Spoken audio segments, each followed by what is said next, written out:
What's your thoughts on government cover-ups or covert societies attempting to control humanity?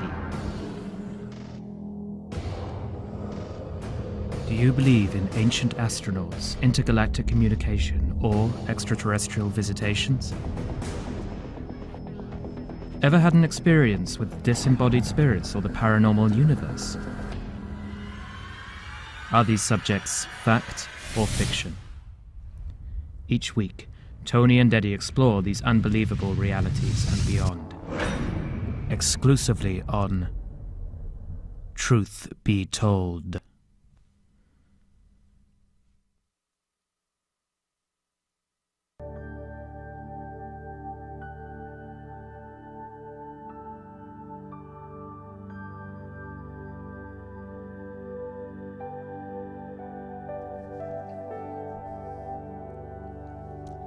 Welcome back to Truth Be Told, where we believe in experience comes truth. I'm your host, Tony Sweet, and joining me now in studio, your other host, world-renowned psychic, Eddie Connor, and tonight's co-host, the one and only, Walt Lusk. Greetings, everyone. Glad to be here. Oh, and thank you for supporting our sponsors, Earth Friendly Products. For over 40 years, they have made the planet safer, cleaner, and a greener place to live with all their natural home cleaning products and much more. Make sure you find them or request them at your local grocery or health food markets. For more information, go to ecos.com. That's ECOS.com. We also want you to take your mind on a literary journey by traveling over to adventuresunlimitedpress.com to purchase the books from our famed experts that are featured right here on Truth Be Told. Our first guest today is Lewis Mabee. He's been able to reach tons of people in 23 different countries. He's a professional clairvoyant, medium, healer, intuitive, and a wellness coach. Lewis says, the way I work is with my spirit guides, and I read your aura and your energy field to get the messages to you and from the universe. He says, and we quote, "My hope is for you to feel empowered, full of love, knowing that you have the ability to succeed and move forward in your life journey." Please welcome to Truth Be Told, Mr. Lewis Mabee. Lewis Mabee! Hello, hello. How you doing, my friend? Good, how are you? I am great, and we want to thank you for joining us today because I know it was last minute, and we've been wanting to have you on the show anyway. It's just now we have you live, and you're ours for an hour. We're glad the stars aligned. That's right. That's right. So we're talking to you from Canada. Yes. And being in this world of psychic genre, and Eddie is a psychic, too. What was it like growing up in Canada as a psychic? Because I know sometimes that's the biggest transition for people. Right. Well, when I first really discovered my gift or identified it as a gift, I was probably about 8, but throughout my entire life I would say things like, "Mom, set an extra place because grandpa's and grandma are going to show up for dinner," and they just show up unexpectedly. But I was never shunned from it. I was never told to say no. And then about 8 or 9, I was watching some TV with my mom, and there was this show, and I don't know who this guy was. I can't remember his name, but he was a psychic, and he was telling things to the people in the audience. I'm like, "Wouldn't that be so cool to do, Mom?" And she turns back to me. She goes, "You're already doing it." And then she kind of filled me in as to when I would say "Oh yeah, so-and-so is going to be calling," and they'd call on the phone, or, or being able to tell some people around me, who has passed away, "Oh yeah, your grandpa says hi," and I just thought everyone could see dead people. And so I was never told any different until, my mom kind of clued me in. So I was actually very accepted with my family. And when my grandmother was alive, she would even ask me questions about my grandfather who passed away years ago. And so I've been really supported, and I do come from a very large family. My mom's one of 8, my dad's one of 9, and they all have kids, and et cetera, et cetera. So well, I've been blessed. Well, I'm going to ask you this because it should be an Eddie question, because Eddie, who's a psychic, your mother, you said your mother was a psychic, and your grandmother was a psychic, but sometimes it's passed down. Do you think? Absolutely. Do you think anybody in your family was talented like you, gifted like you? Yeah, my grandma, my great grandma. In fact, her nickname from my dad was Granny Goodwitch, and true story. And she had what she called mother's intuition, but it went far beyond mother's intuition. And my grandfather on my dad's side, he used to be able to read my mind. I remember I was in the vehicle with him, and he was. I was trying to remember a joke because I'm terrible at telling jokes, and I was like early teens, and I was trying to go through the punchline in my head, and he turns to me while he's driving. He says, "That's really funny." I'm like, "How'd you know?" So both sides of my family has it. They just never used it in a professional level like I do. What a concept. You can telepathically have a conversation with your family. Right. I know. Shh, don't say that. Yeah, don't tell anybody. That's funny. So do you find, Lewis, that the people who grew, I think we both are on the same page in that we believe everybody is psychic. They just either fine tune it and practice it and become more like on the same page as you are, Right. or they sort of quietly let it just sit in the corner and not water it and not feed it. You know what I mean? Exactly. Like it's like everyone has a profession. Like I know how to change the oil in my car, but I don't. I take it to someone that does. Exactly. And do you find that the people, like I was very psychic growing up as a little boy, and then I shut it down because it was not nurtured. You were not supposed to talk about it. You're not supposed to see angels. And if you do, you're going to go straight to hell. That was kind of my upbringing. Do you find that people with sort of my type of background who, as a psychic child, they weren't allowed to express it, have more stumbling blocks, a little bit more hurdles to get into the light where you are, as it were? Yeah, I think so. But I also feel that, and I know I went through this, that my teenage years between about 14 to 18, it was shut down naturally because there was so much growth going on, like not only physically, but, emotionally and mentally, that it took a back seat for a while. And about 18, 19, it really started to come back. And I mean, it came back strong. Mm-hmm. And, but I think that everyone that is either shunned or has being told to suppress it can still be able to get something back. But again, that's part of their life path as well, as to perhaps only develop it to a certain stage and use it as more of an internal GPS, as it were. Were you surprised when you were 19 and 20? Because I was too. The exact same thing happened to me, and that happens to a lot of people who do what we do. And that is, it does suppress itself in your teenage years. I remember consciously asking it to be ripped out of me because there was just too much other stuff going on. It was hard to be gay in the South and psychic and see dead people. I mean, It's like pick one oddity and stick with it. My mom would say, "You're freaking me out." And but then whenever it started coming back in my early 20s, and I started to consciously channel it, it blew the doors and windows wide open. And not only did it pick up where I left off, which is my question to you, it picked up where I left off. It was like 10 times more magnified. Was that your experience too when you reopened the door? Yeah, it was like going from kindergarten to grade 12. Within a matter of months. It was just like, all right, you're going to get it. And here it comes, and whoosh. And it was mind boggling, but at the same time, it fit me well. Like I was able to stay on top of it. And I think that's what happens to some people, is that when it opens those doors and those windows, that they get really freaked out. But I always tell people that want to develop it more, you're still in control. Yes, spirit might know everything and be all pure and good and loving, but you're still in control. You have to live a human life that sometimes they don't necessarily attach themselves to, that you're still human.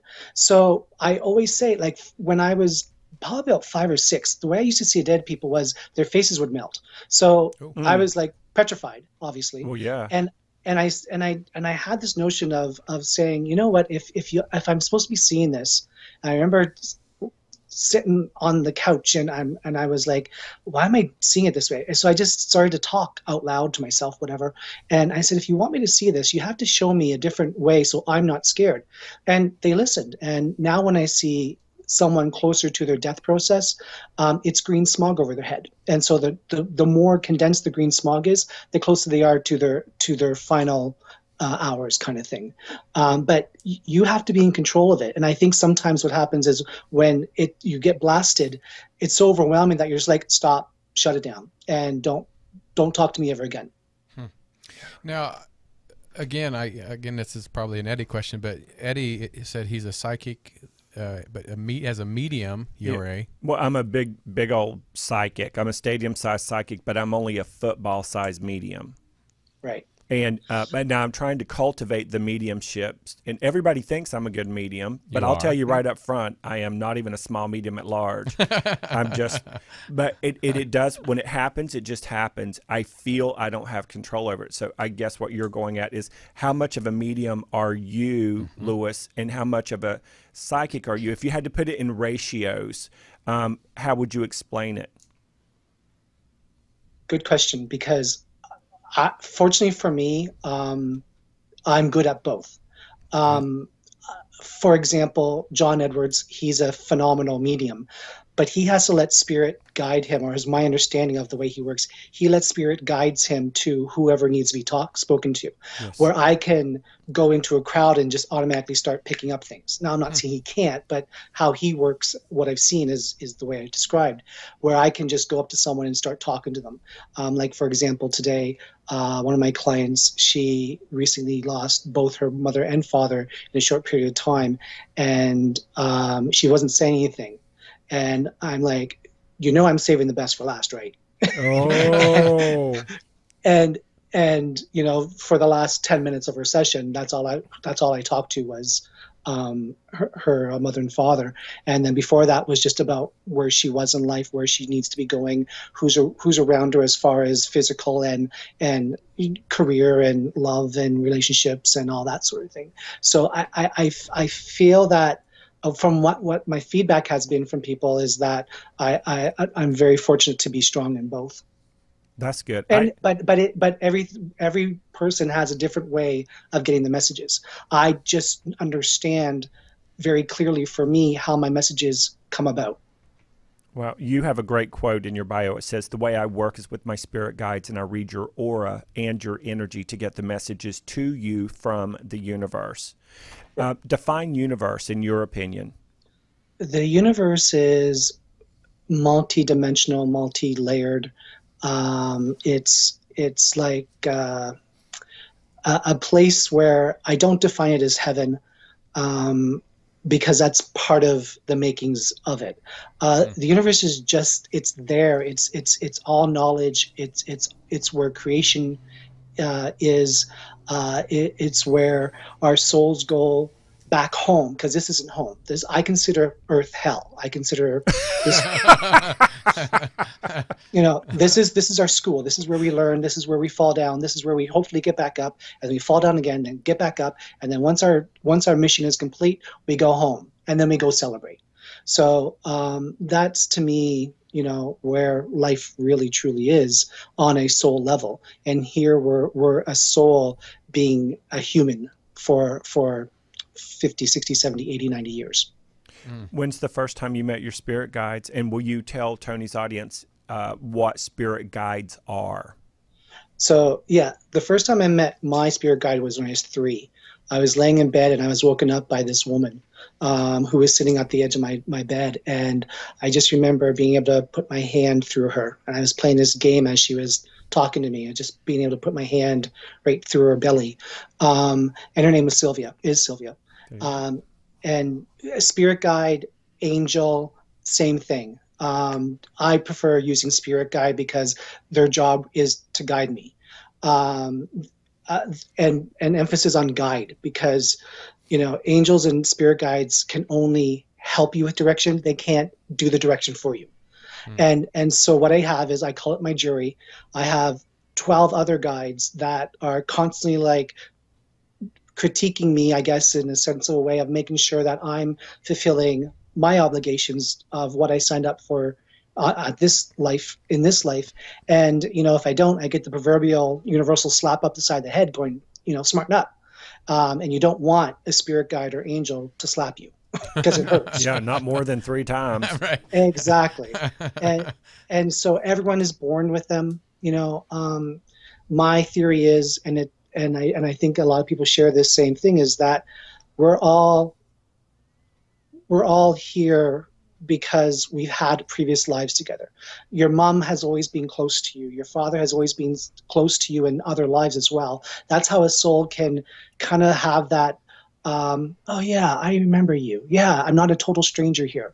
And so before you're born, you gather all of all the other spirits that you want to come down with and say, hey, will you be my mom? Will you be my dad? Will you be my sister or brother? Whatever. And you get the hierarchy of, who's coming down first and all that sort of thing.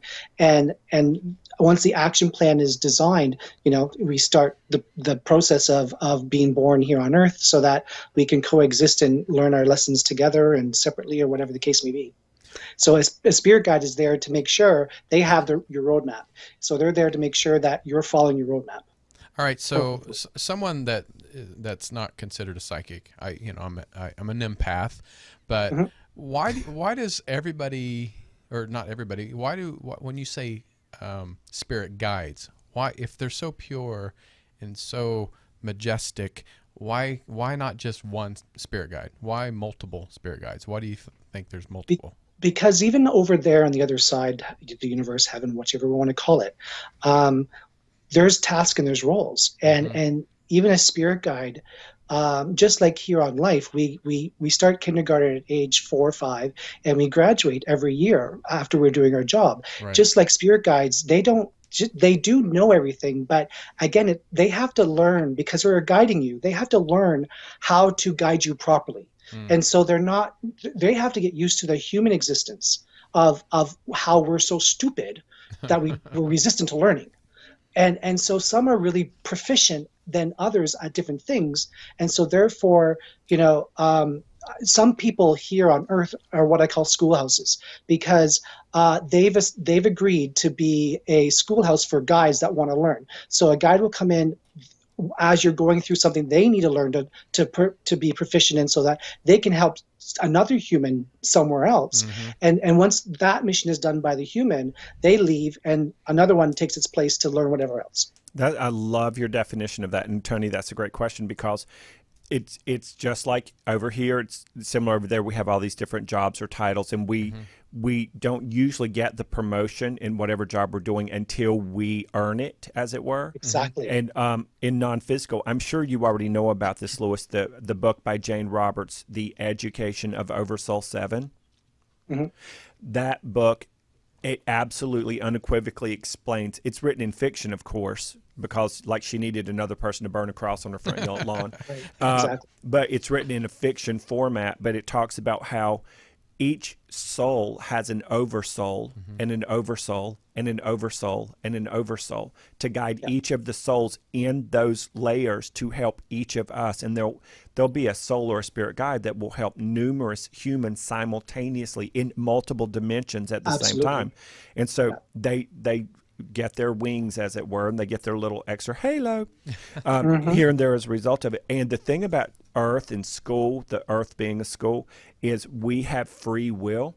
So even when our intuition is guiding us to an open door that could really make our lives better, or we're following our heart is taking us toward our instinct to go toward that door, because we have free will, and because we mostly focused on physical things and brainiac habits of thought, we will keep banging our head against the wall and opening the same door we always open to get the same lesson that we still haven't learned, that we finally figure out sometimes after we die. So I think the really patient spirit guides are with our human free will part of it. And thank goodness we have free will, or we would just be little drink the Kool-Aids and follow the leader into the volcano. Like drink the Kool-Aid, the green Kool-Aid today. Green Kool-Aid. I like that. Now, now does our souls, our spirits, ever get to the point of becoming spirit guides, or are we always going to be coming back? Definitely. Okay. Yeah, no. Like, for example, I know this is my last life. Like, I am done. And I can't wait. It's like enough learning already. Get on with it. Yeah, I've always thought. Yeah, we all have a limit, and I usually, from my experience, especially when I do past life regressions with people, most people stick to about the dozen mark, where you probably will have around a dozen human lives within whatever's been in existence, and then usually that's time for retirement. So therefore, you take all the experiences that you've had and you say, all right, I really want to learn this on the other side so that I can help guide. Now, not all of them do become spirit guides, though, because others will be keepers of the book Vashiks, or What is that? well, the book is about every single life ever lived. The Akashic And- records. Yeah, the Okay. Akashic records, and what happens is that it's like a reference book in a library where you can go to it and go, oh, so that's how that person dealt with cancer. Like, no one wants to get cancer, but a lot of us have, or some of us will get cancer, but every single person that has cancer will deal with it differently, and so will the people around them. And so by doing that, spirit guides can help in a sense of a way to learn about the grieving process, for example. It may not be specifically about the cancer. It might be something connected to that, to the cancer. Oh, I love that. And what's your favorite type of reading? Like, one of my favorite types, I used to do past life regression work where you would take the client, you would relax them, and 3 hours later, they're like, I was a slave. Yeah. Or, you know, I was Cleopatra. Yeah, or I killed slaves, or whatever it was. It bored the crap out of me. I had, brutally honest, I was bored because I'm a Reiki master and all that. So I'd sit there and I'd do that energy. And then and now what I do whenever I do psychic readings for people, if they say, can I do a past life regression? I just tune into them and tell them the pertinent lives that affect them the most in this lifetime, to help themselves get over it. That's my favorite kind of reading. What is your favorite kind of reading? And then we want to segue into talking about some past life regression work. Sure. My favorite kind of reading, I think it has a lot to do with the psychic stuff, like getting into the nitty-gritty of someone's life and having them, whatever the topic is, having them go, oh my God, I just got that. And being able to connect those dots. And, you know, half the time I don't even know what I'm saying because, you know, I'm just the messenger. And I don't filter when I read. I'm like, here it goes. And so when people get up and they're crying because they're releasing, they're not crying because they're sad, but just releasing because they're like, oh my God, you just gave me so much comfort. That's the kind of readings that I like. It's not specific like towards like past life or mediumship. I just love it when people are able to connect. And that's what gives me that high. That's my favorite kind too, where you have an open format and you're just giving them what you're guided to give them. And I like predictions. I like giving predictions. I like receiving predictions. But that for me is only 10% of it. I think that's just a little bit of a cherry on top of the ice cream, as it were, or cake, or pie. I like pie too. But that's not what I go to readers for. I like, you know, here's where you're blocking yourself, and this is where you're sort of gently getting in your way. This is your strength. You forgot that was your strength. You're banging your head against a concrete block over here. But those are my favorite type of readings too. So with past life regression, how would you help someone listening to the show right now? How would you help someone attune to a past life in a manner that would benefit them the most in this lifetime? Well, funny enough, I've had 4 this week. 4, Wow. yeah, 4. And one of them, this one has stuck to me because and I regret when I do a session of past life regression, I regress them for at least 3 lives. And what was interesting is that one of the ladies that I did, she wasn't willing, even though she wanted and she was very excited about it. When she was starting to regress, she wasn't willing to go into a past life. And I kept encouraging, because she would go back to the 60s, because she was an older woman, and she'd go back to the 60s where she was in a home that she once owned with her husband and small children. I'm like, okay, let's go further. And then when I convinced her in her energy to relax and let it happen, that I'm there, I'm that fly on the wall, I'm seeing it 5 seconds before you do, you're going to be perfectly safe. Her first 2 lives was about her death and loneliness. And And even her third life was more focused on the loneliness and being too hard on herself. And when she came out of it, and we did a follow-up right after the session, she said her biggest fear was that she self-criticizes and that she never thinks that anything that she does is good enough. Wow. And she got that connection through 3 of those lives. And by doing that, and she was also having difficulty with one family member currently, and that family member came up through one of the previous lives with a similar situation. And here comes that aha moment where she's like, I just need to let it go. I'm not her Patsy.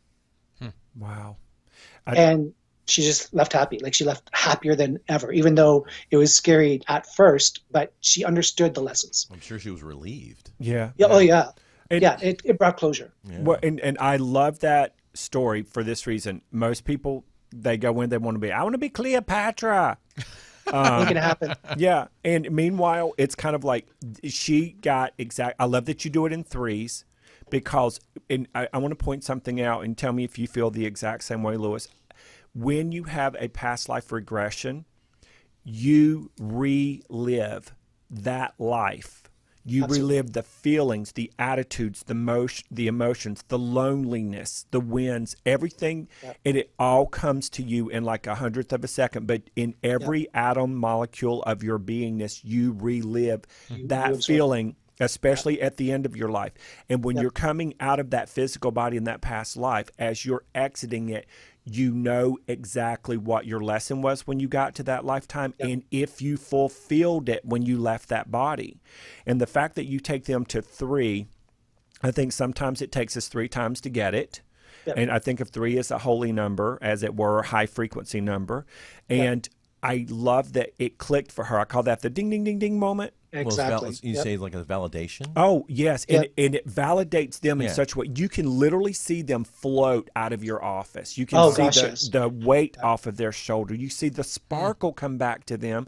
And not only did she get that she is too critical of herself, being critical of yourself only allows you a certain amount of light in your own body. But the second you let go of that self-criticism, you're summoning more life force energy. You're actually getting to live the life your soul picked you to come forth. Yeah.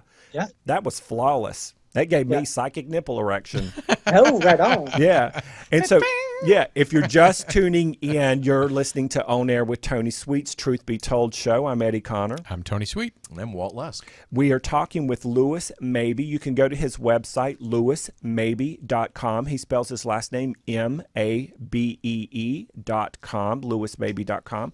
And he is, my goodness, he's a clairvoyant, a medium, a healer, an intuitive, and a wellness coach. And I'm just going to repeat this quote one more time. I'll just pick a different quote.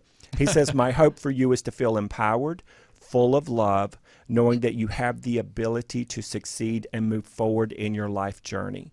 And you're obviously a spirit guide for a lot of people on the earth plane. What kind of thing do you seek guidance for in your own life in private that you don't want to tell anybody about? Go. I really don't. I firmly believe that because I'm still a human, I still have to fall down and get back up just like everyone else. Yes. And I'm not walking around or floating around.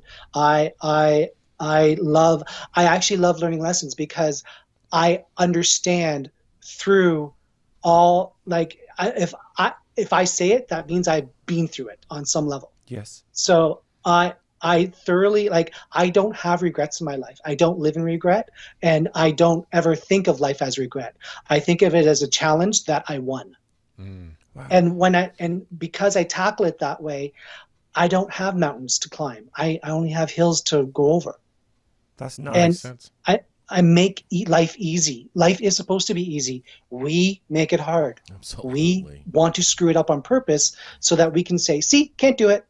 Forget about it. We get in our own way. Yeah, this is my old story. I'm going to repeat it and repeat it and repeat it and repeat it and repeat it until it repeats itself on my own. Right. So how long did it take you to get comfortable with your sensitivity just as a human? Because I know you're a guy. You have a penis. I'm assuming you're a guy. I'm joking. But Well, we haven't seen it. Yeah, guys, that's a different show. Truth be told, That's a different magazine. there you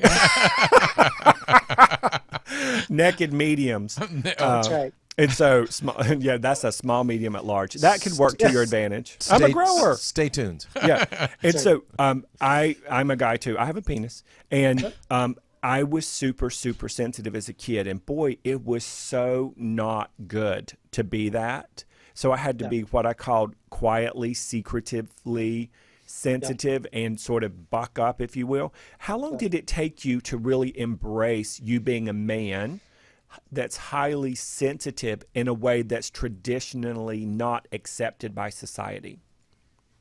There's two, actually. I was extremely shy as a child, and I remember going with I spent a lot of time with my grandfather. Going with my grandfather and we're farmers. Like, I mean, I should be messed up. I should be messed up, but I'm not. And we went to a neighbor's farm, Mr. Ramsey's, and we were there early in the morning, and Mr. Ramsey's asked me if I wanted a glass of juice. And I couldn't speak. I was so incredibly shy. I looked at my grandfather.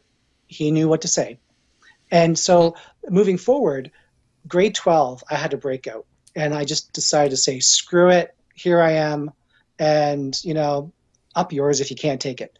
And that was the first one. And then when I really got in tuned and got into the flow of where I needed to go in life, is about 26. That's when I really left my corporate world behind and focused on this all the time. Wow. And that's a leap, man. I mean, because you're going from that left brain logistical, let's, figure the numbers out and blah, blah, blah, to literally jumping off the abyss into the ocean of non-physical. Well, what's socially acceptable, and all of a sudden you're on the total end of the spectrum. And where I am, where I live, or where I lived even then, very old-fashioned old German community. Oh, wow. And but man, oh man, left brain. Totally. Everyone knows me. Well, I remember working in corporate America, and when we'd have our breaks, we'd be in the break room, and then there'd be like, you're too young to know about this, I think, Sally Jesse Raphael and certain other talk shows, and then they would have Sylvia Brown, the psychic, on it. Then they'd have James Van Prague, the medium, on it, and all of these, quote, metaphysical leaders and teachers, and Wayne Dyer and such, and they would always look over at me, and they're like, that's what you're supposed to be doing. And I'm like, okay. And so I took the leap whenever I was 35, just literally cold turkey, just left the world and then moved across country and been doing nothing but this for now 24 years. Nice, yes. I love it. But it is literally a leap of faith. Yes. I want to ask you, we were talking about, past life regressions. Now I want to talk a little bit about predictions, because that would be fun. Everybody has that, intuition, psychic ability, but you guys have the more advanced ability to give predictions to your clients and people. I want to know what has been a prediction that was very uncomfortable for you to relay to your client, or have you had those? Yeah, I had a client who is also a family friend, and I had to tell her son was going to commit suicide. Oh, wow! But I always deliver bad news, but people don't know it's bad news. Yeah. I have this knack, I guess, is what people call it. Yeah. And so what I said was that he was there's something wrong with his swallowing, and it's okay. You don't worry. You don't have to worry about him after the problem with his swallowing, and it's going to be a relief after a while that he has finally found the peace. And you want to worry about him, and she's actually the one that found him hanging. Oh no! But she also messaged me shortly thereafter and wanted to thank me because she knew exactly what I was talking about. Well, she was prepared. Yeah. Yep.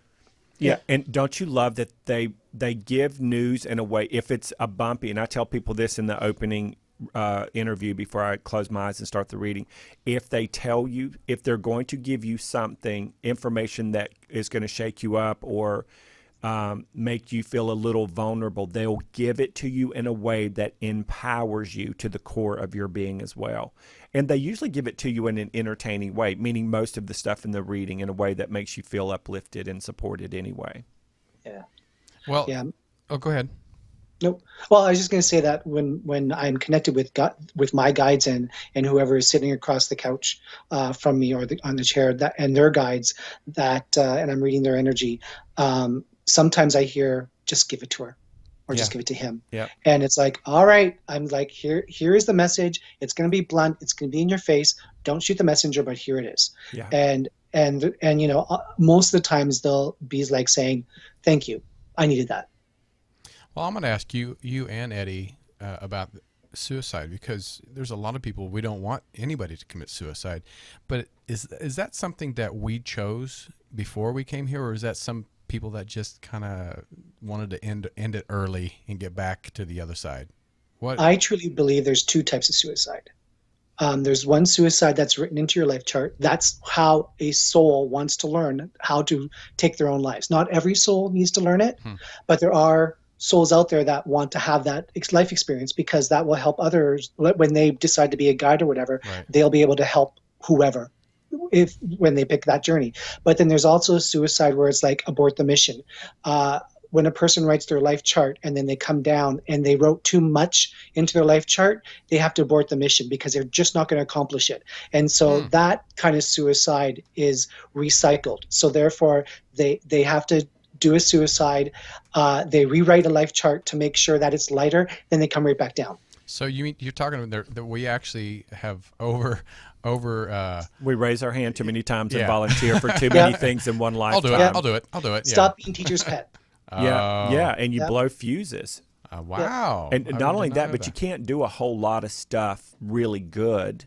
You can only do one thing good at a time anyway. Right. Focus. And I think the United States is, and I could be wrong about this, this is just my opinion, I think one of the worst things we cultivate in people in this country is this belief that you're supposed to do everything. You're not supposed to sleep. You're supposed to work 3 jobs. You're supposed to kill yourself. And that's some kind of a stupid, honorable thing. I mean, I had to buck that. It took me 40 years to get over that. So I love your perspective on that. I feel the same way. And Abraham Hicks, one of my favorite teachers, a trance channeler, she says every death is a suicide. If you want to just say it that way, meaning anybody who like passes organically or if they hang themselves or whatever. But even when we go to sleep, she says at night, that's death. That's the scariest death gets. You fall asleep, your soul leaves your body, you go out and play in the ethers, and you come back the next day when you're alive. You got to wake up. There you come go. on. There you go. And she said that is the reincarnation experience. If you want the Reader's Digest condensed version of it. Well, also on your website, you have a lot of predictions, and again, I'll ask Eddie. Oh yeah, I got a great question about that. Actually, you can start well, I've been able to do a lot of TV and stuff too, and there's a lot that I get to say no thank you to, and now one of the things I have learned to say no thank you to is whenever they call up and they're like, we want to put you on the show, and there's millions of people watching, and we want you to give predictions on horrifyingly natural catastrophes. And I'm just not good at tuning into those types of things. I like spaces and I love human contact and one-on-one. So my question for you directly is, what is your favorite type of person or thing to predict for, and what is your least favorite and why? My least favorite is celebrity. Thank you. I could care less what they're doing. They're not giving me permission to read them, so why intrude in their life? Right, exactly. That's a good answer. Yeah, I like that permission piece. That's my fave. Even Kim Kardashian? Yeah, you have to read for her cheeks too. Yeah, right. Oh, I love that. Like, I don't even care. Yeah, I'm the Me same. neither. I'm the same as you. It doesn't. It's not of service to anybody. You know. No, it's not. None whatsoever. No. What's your I mean, favorite? God bless her. God bless her. You know, she's doing her thing, as long as she's happy. Yeah. But my favorite, I think it's when it's working with police, or when it's Well, I mean, I have lots of favorites, but one of the rewarding ones that I'm not, what's the word I want to use?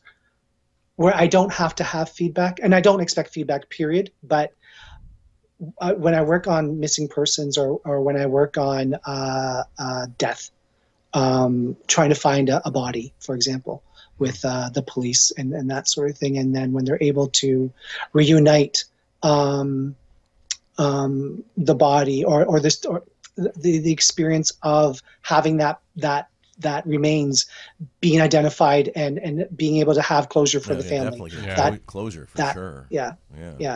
That's probably, and I just, it's just one of those quiet little moments where I'm able to do my thing and no one knows. Right. Yeah, I can say that's pretty quiet. Yeah. Yeah. Yeah. Why do you think there are a lot of, and this is in every occupation, I'm not singling people out who do what we do for a living, Lewis, but why do you think there are a lot of crazy ass people in our industry? And why do you think there are so many people in the industry that do what we do that make it more about a performance piece for them more than they are being of service to the person in front of them? EGO. Well, there you go. That's it. Ego. That's all it's all about. I don't do this for anything else. First of all, this is my business. This is a profession, and I'm gifted in this way. I'm not a lawyer. I don't know law. I follow the laws as I understand it, but I'm not a lawyer. I am who I am. And it's a business, it's a job, it's how I pay my bills. But when I'm sitting in front of someone, about me, it's about them. Yes. And when you're able to give pure message, unfiltered, and from the heart, regardless if it doesn't have anything to do with you, but still giving it from the heart, that's what separates the authentic from the gypsy. Yeah. Oh, wow. That's a great answer. Well, I've got a quick question. You talk a lot about when you're sitting in front of them and their aura and whatnot. Do you prefer to do it in person, or are you able to do it more on the phone or other ways? I like the phone for different reasons, because on the phone I can walk around my house or my office. I'm the same now. Yeah, and I can go from room to room, and I can check on if I'm having something in the slow cooker kind of thing, or I can gaze out the window longer, whatever. But a lot of people, so preference wise, it doesn't matter to me. I have tons and tons of people that I've never met in person, but it's like I know them because I've had a phone session with them. And then there's the people that are around me that are able to get to me. They love coming to me because they want the one-on-one face-to-face experience. But for me, it works the same energy-wise, and but I do love getting up, and I do love going to work, and meeting people and seeing their expression when they get it, at the end, because I tend not to look at people when I read them. Same here. Yep. And when I do need to make eye contact, what I find is that because I usually stare off to the left or to the right of them, they'll be looking at where I'm looking. And they're like, what's he seeing? I know. Or do you sometimes look right over their head too, and then they'll look over their head and they're like, what are you saying? Yep.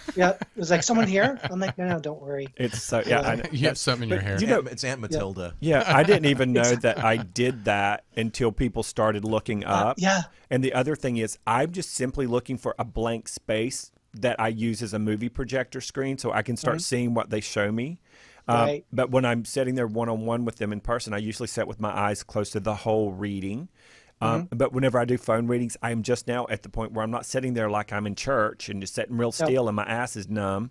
I do the thing where I walk around the house and I look out into the yard, or I stand in the yard under the tree and do the reading, because it doesn't break the cycle of energy. It amplifies it. That's right. So your recall is effective, you feel, whether it's on the phone. I don't have any difference in the read. What about I have had people come to me for like a reading, and then because they've seen me, then they just do phone readings after that. Yeah. Oh, great. Yeah, they want to make sure, they just want to be in your presence and make sure you're not a gypsy. And the second, that's what they tell me. And then the second, first of all, you open the door, you look normal. Yep. Your home is normal. Yeah. And then they feel confident in that. And then, it's the same here in LA. If you drive 5 miles, you're going to be on the road for an hour and a half. So they just call from down the street. Yeah. What about Yeah, I have people that live like not even, oh God, I'm going to use kilometers, so I'll say 2 miles. Thank you. Yeah, and I'd be and like, they'll huh? and they'll just call me Man. because it's easier. Yeah. What about your ritual to prepare to give a reading? Do you have one? Yep. When I walk into my office, um, I'll like turn on the computer and whatever else, that type of stuff. But then I have an amethyst, a rose quartz and a quartz crystal votive. I'll put two tea lights in there, and then I'll put an incense right beside that, and then that's in my entryway. And then in my office where I do the readings, I light 2 candles, one beside them and one beside me, and I use a what are those, lava lamps, because water moving is good for energy. And so I use a lava lamp to move energy. And then the reason why I light candles is because whatever energy is coming out from the reed, it's getting eaten up by the flame, so that therefore it disintegrates and it doesn't stay in my presence after that person leaves. Because I always say, whatever you come with, you leave with. Yeah. Oh, yeah. You take with you, honey. And Yep. and don't you love that you sometimes don't even remember the readings? That's my favorite thing, because I say it's your stuff, it's your privacy, you have your anonymity, you go take all your little bugaboos with you when you leave. Bugaboos. That's right. Well, That's right. Lewis, Don't we leave have us here. about 5 or 6 minutes left. I wanted to ask, what if you can do this over the phone, Skyping? What do you see? Can you see anything for me, Eddie, or Walt? Just as something small as a prediction. I don't want to put you on the spot. If I am, let me know. Any it's okay. intuitions or feelings or Yeah, and whatever you need from us too. I Yes. like birth names and birth dates and that sort of thing Sure. to Yep. lock into. Sure. But whatever you Do we need. have to tell the year? I'm just kidding. Yeah. I'm kidding. Bitch, he was born in 1946. Oh, I'm I'm gonna joking. poke you right in the eye with this pen. You're welcome. 48. Walt, yes. you may not experience this yet, and this is just a heads up. It's not a warning. It's just a heads up. If you're getting tinglies in your arms, please go see a chiropractor. Okay, I do see one run on a regular basis. Okay, Yeah. because there's something with your alignment. Your back alignment keeps slipping out all the time. Yeah, I was in 2 accidents and had 2 whip flashes, so it's a lot of fun in my neck. Yeah, Periodically in my lower back. yeah. But I'm concerned with the pinched nerve thing, and that's why I'm getting the tingly Interesting. feeling. So please be very careful.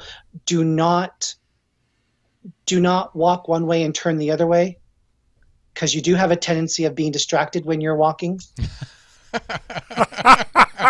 Well, I'm ADD. Come on. Or when he's setting. Yeah, Okay. yeah. So cute. It's funny. Was it your dad's passed away, correct, Walt? Yes. Yes. Over 4 Was years he ago. not able to see you in later in life? My father was a very, very successful physician, and he was a workaholic. Yes. Because he's telling me that he's telling me that he sees more of you now when he's passed than he had when he was alive. Probably. Yeah. And he just wants you to know that he is proud of you and that you are where you're supposed to be. Okay.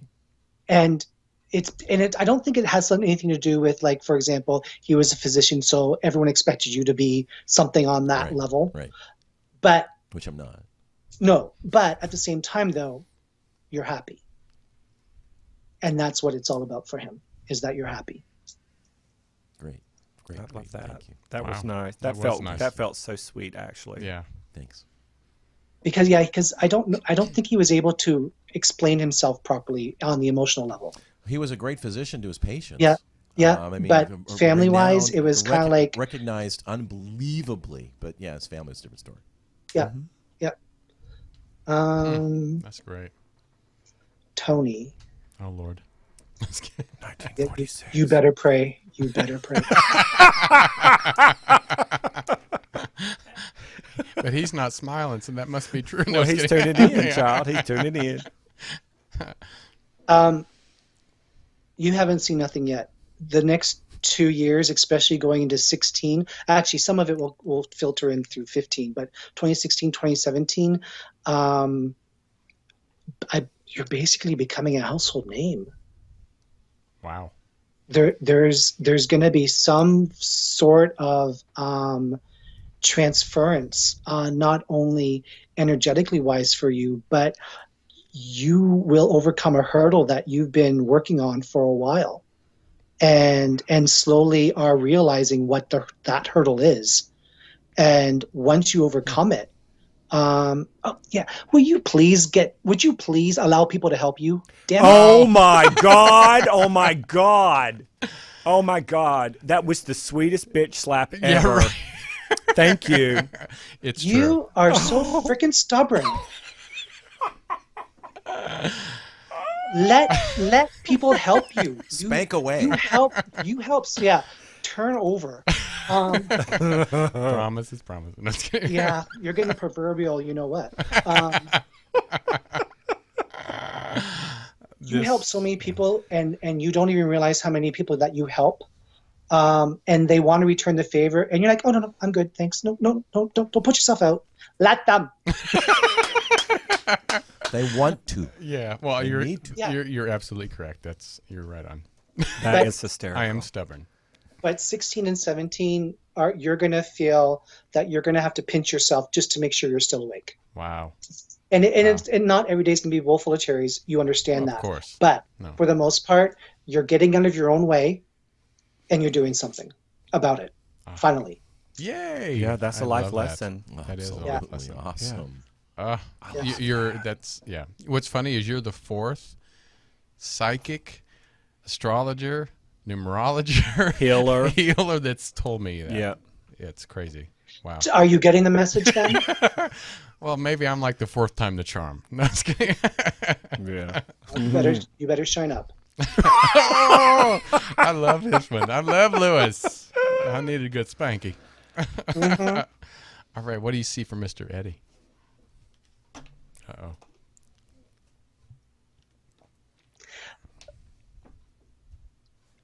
You're signing contracts, but these contracts are going to be more about you're in control as opposed to signing them because that's all they're going to give you kind of thing. So there is a lot of movement around you, and this is interesting though. I like this actually, because even though I'm emphasizing your career life, it actually benefits more your personal life. Wow. And that's an area that you lack in, is your personal life. That's so true. Very true. Yeah. I mean, I don't have a personal life. No, because you're finally giving yourself permission to go on vacation kind of thing. Oh my God. Literally, my hands, they're like, we won't even masturbate you anymore. You have to get a life. It's that bad. Exactly. Yep. No fleshlight for you.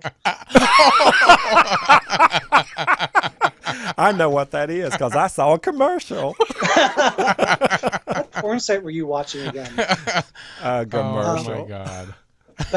But there is some contracts, and I don't mean just one, I mean a couple, that you're going to be looking at, and you're going to basically the writer, your writer where your demands for white tulips only kind of thing. Yes. It's going to be more catered towards what you want rather than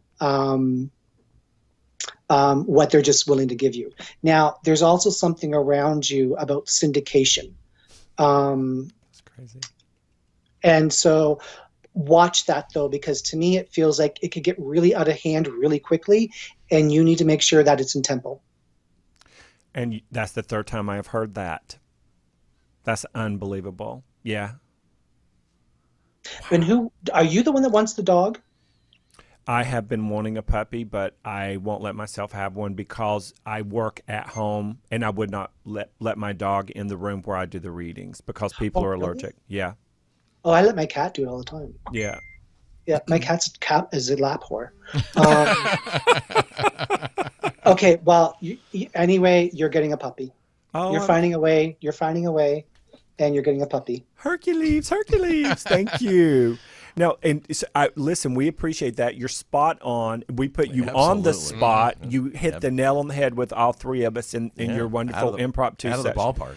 And so now people can find you at lewismabee.com. That's Lewis. That's Lewis Mabee, MABEE.com. And they can find out about your other services. Like we said earlier, you're a medium, you're a healer, a clairvoyant, intuitive, and a wellness coach. And I'm sure you have some upcoming classes or products and different things that we can get our hands on through your site, right, Lewis? Eventually, they're coming. Yep, they sure are coming, by the way. And you're going to have contracts too. And you're working. Are you trying to finish your book up, or do you have 2 or 3 little books going simultaneously? 10, 11, 12. Okay. Well, and I love it. And are you changing the format from them being like bigger, thicker books and making them a little smaller, kind of ebook-ish, so that you can keep turning them out every 6 months as you gain a new fan base? That's 2 parts, because yes, one, I want to do more about the ebooks, just the downloads. Yes. And then I'm working on download meditations. Oh, I wish I'd said the meditation a second ago, because you're so natural at that, and everybody tells you probably are. And there's 2 TV things coming up for you too, just so you know. Right. Good. Yeah. Good. That means LA's on its way. Yay. When you come to LA, you have to come here. Come co-host with us. Yeah. Come and We'll promote the heaven out Tony of you. knows my dates. Tony knows my dates. Oh, good. Awesome. Oh, we don't even know Tony's dates. Well, Are we talking about something different? Yes, we That's are. what I Okay. Well, Lewis, we thank Thank you you. so much. You were Thank you. amazing. Thank you for jumping in there and being a sport at last minute. pleasure. And you really blew us away. We really, really appreciate it. Thank you. good. All right. Well, also make sure you follow Lewis on Twitter at where? I know you're on Twitter at Lewis Mabee, and that's Mabee. So Drop the Y-E-E. And just because he's in Canada does not mean you can't call him. Exactly. I'm huge in Greece, so if they can get me, you can too. That's right. I love All right. that. Well, thank you, sir. We'll talk to you soon. Thanks, For sure. Lewis. All right. Thank you. Talk to you later. God bless. Blessings. All right. Well, guys, we will be back here shortly. We're going to go take just a quick break, and then we have our next guest, Chad. Don't touch that dial. Mercury. Mercury. There we go. I didn't want to say it wrong. All right. Be right back.